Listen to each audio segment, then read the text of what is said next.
Right, so we will look at changing our API so that we can access some of the ISAM files and get some job details. So first thing we do is decide on what we going to be communicating back and forth. So entities, i.e., so let's create an entity package and entity class.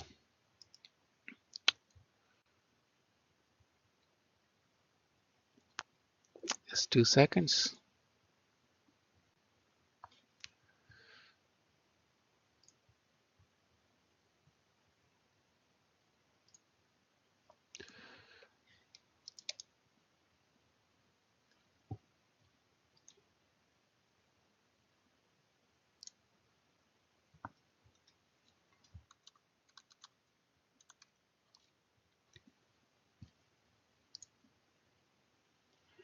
And let's create entity class in there. It's entity job.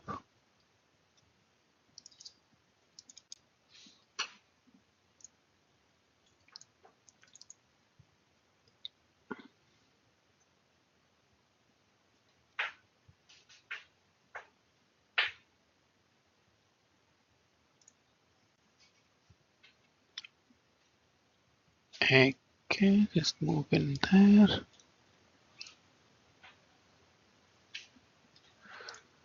Right, sorry, I've created in wrong place.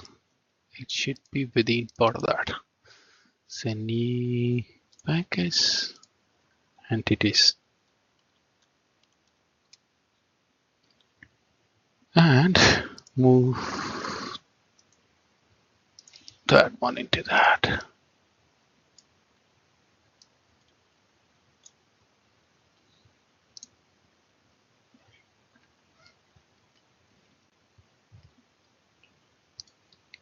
We can delete this one. So we have got entity job. All it has is an ID, description, and status, and some getters and setters method. So our entity is set up. So these are the things that we will be getting from the server. Now we need to have all those library classes to be able to access ISAM files. So their set of them have been created copying them from our interfaces. So if I just could copy that one, create a new package, and that is interfaces. Now I say and copy all the ones that we had previously done in here. So as you can see, all of them have wrong package names. Let me quickly change that.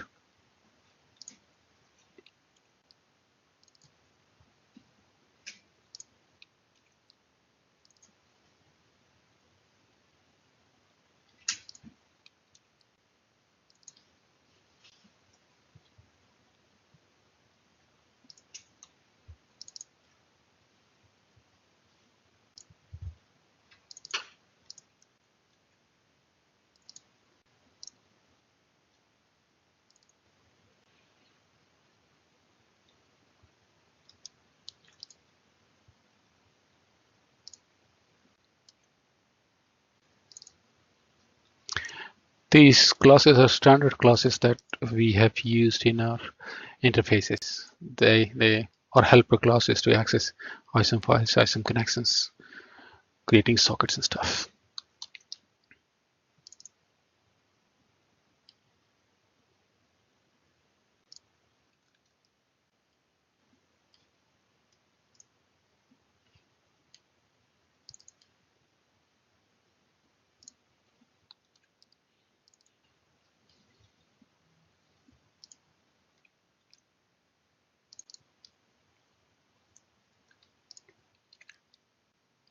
Some of these classes will be familiar to some of you guys.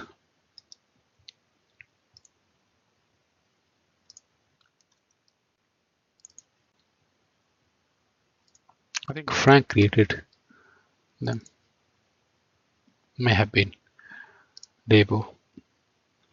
Right, so all our library classes are available under interfaces. We have got our entity class. Now we need to change our API class, the controller class, to access these ones.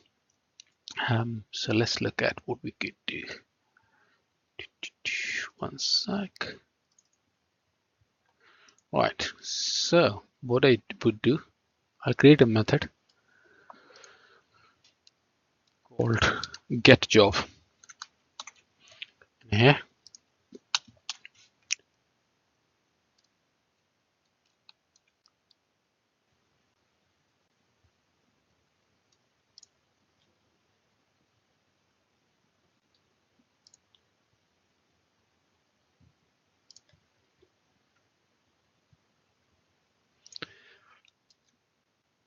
And a worker method.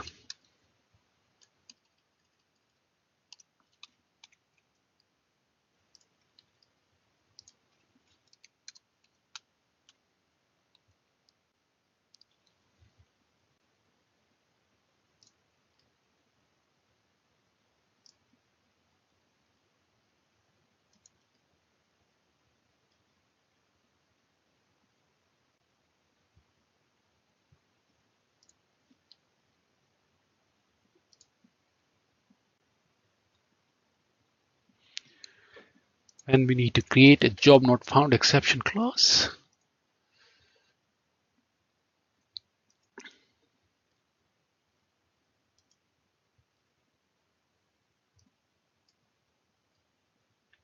We put in here.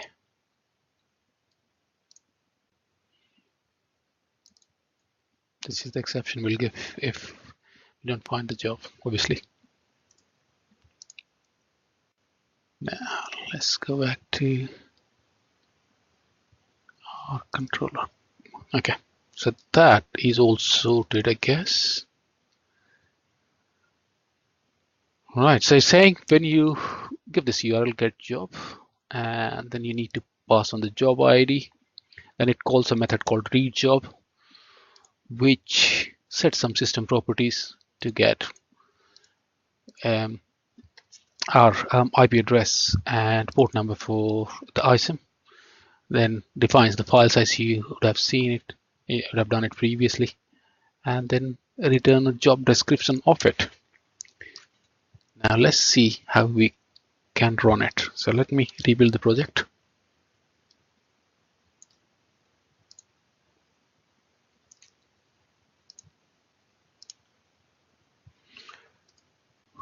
Let me work out the URL of this. URL should be hello and then the job number. We'll find out in a minute. Let me run it now.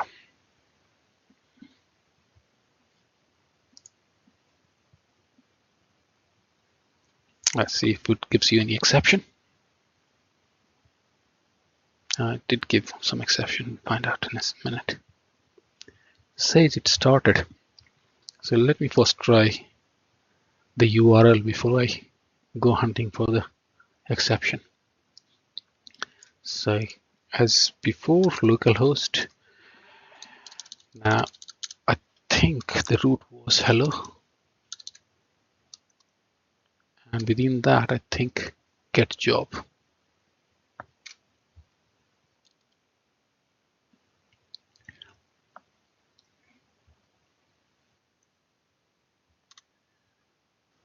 And then you pass on the parameters and you'll say job ID.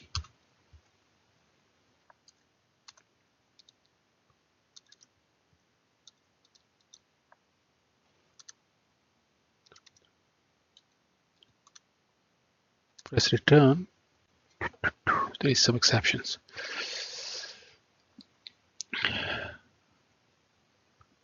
What's wrong with that? Was the URL correct? Let's see what my Swagger says. How can I call this method?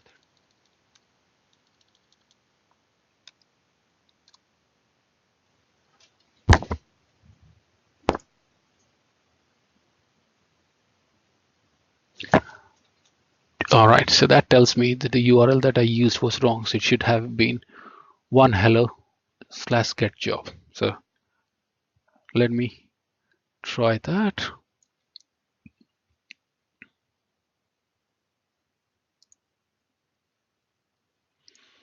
Let's try this Swagger bit in here. And if I put the job ID, which is, where is my job ID gone?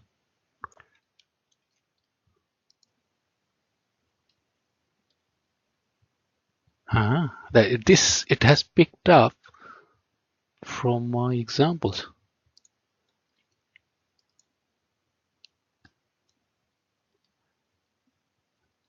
See, this has given me a response. So that's the description that has come out. So if I, how does it tell me what the URL is? That's the URL. So if I put that URL in a separate tab, this is my job description. So now what we have learned from this is Swagger is very useful. What we have done here is created some library classes to access ISAM files and created API that gets us the job description when we put a job number in. And I think that almost completes this API learning session. So thanks everyone.